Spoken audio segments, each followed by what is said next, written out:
Most families think the hardest part about aging is the logistics, coordinating care, managing medications, figuring out schedules and coverage.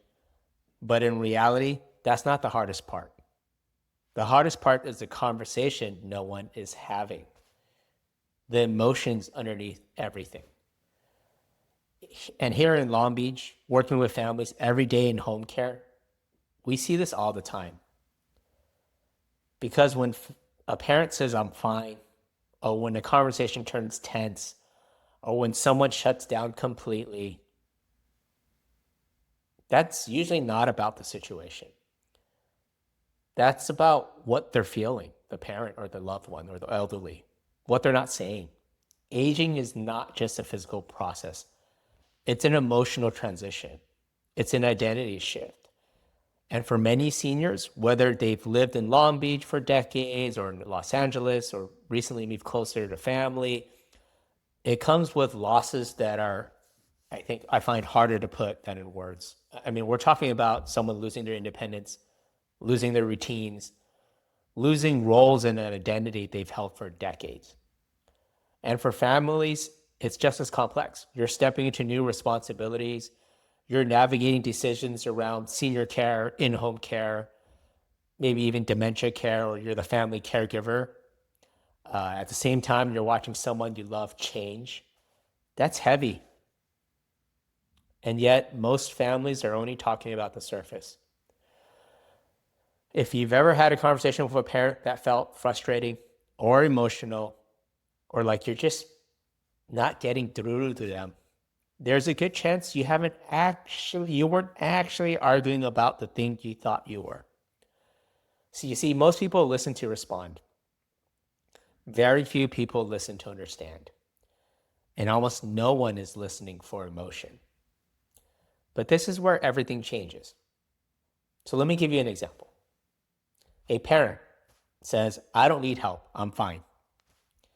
If you take that literally, it sounds like resistance. But if you listen deeper, what you might actually hear is, I'm scared of losing control. I don't want to feel like a burden. I'm not ready to accept this stage of my life. That is a completely different conversation. And if you respond only to the words, you'll create tension. But if you respond to the emotion, you build trust. So now let's talk about something that almost no one prepares families for: grief. And I don't just mean grief after someone passes away. I know that's very common. I mean the kind of grief that shows up quietly over time. Because aging comes with losses that happens gradually. Losing the ability to drive, especially in a city like Los Angeles or in Long Beach, where independence matters. Losing your physical strength, losing your friends, your routines, or even a sense of purpose. And here's what makes it harder.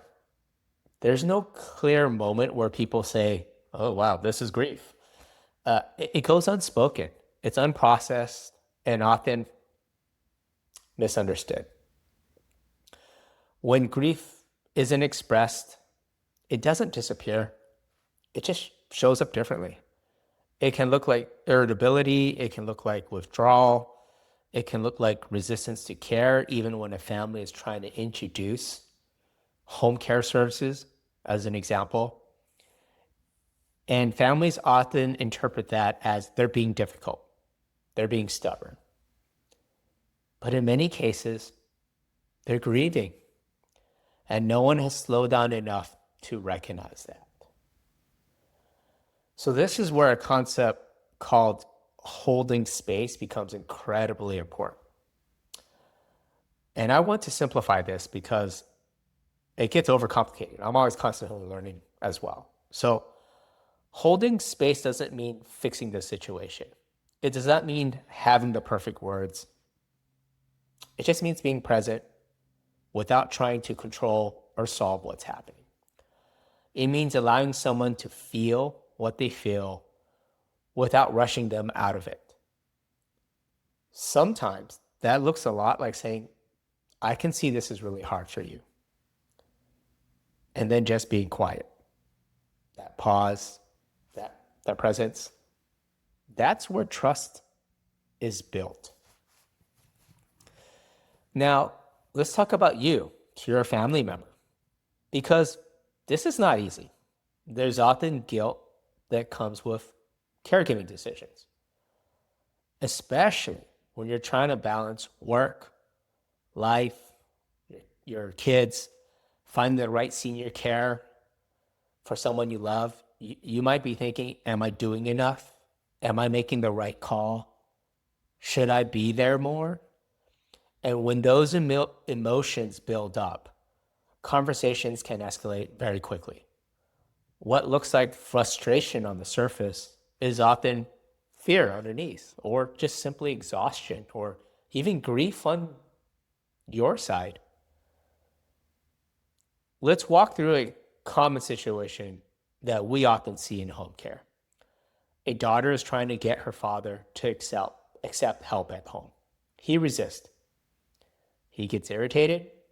He shuts the conversation down. Now, from the outside, that looks like stubbornness. But if you slow the moment down and really listen, you might hear something different, something deeper. I don't want strangers in my home. I don't want to feel helpless. I'm afraid this means I'm losing my independence. Now the approach changes. Instead of pushing harder, you acknowledge the fear first.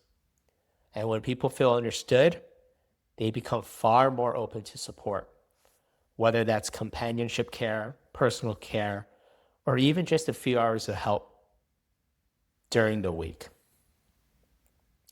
This is something we see every single day working with families throughout Long Beach or LA County.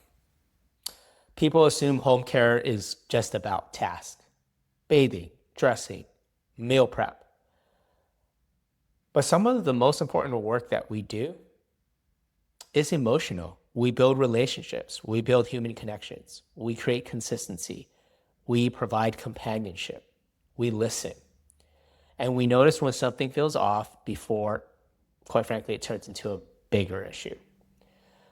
Because sometimes what a family needs most is not more information about senior care options. It's support in navigating the emotional side of this transition. So if you're going through this right now, here's a simple shift you can make starting today. Instead of focusing only on what needs to get done, start asking questions that invite emotion. How are you feeling about everything lately? What's been the hardest part for you? And when they answer, resist the urge to jump in. Let the silence do some of the work. At the end of the day, aging is not just about care plans. It's about people. And people carry emotions. They carry fear. They carry loss. They carry stories that don't always come out easily. When you learn to listen for those things, you can change the entire dynamic. You can reduce conflict. You can build trust. And you create a better experience, not just physically, but emotionally for everyone involved. If you're a family here in Long Beach or the surrounding cities trying to navigate this, just know you don't have to figure this all out on your own. Whether it's having better conversations or exploring in-home care support, getting the right guidance early can make all the difference. So if you take one thing away from all this, don't just listen to what's being said. Listen for what's being felt. Because sometimes the most powerful form of care is simply making someone feel heard. And as always, if you found this video helpful or useful, please like, subscribe, and share this video to someone else.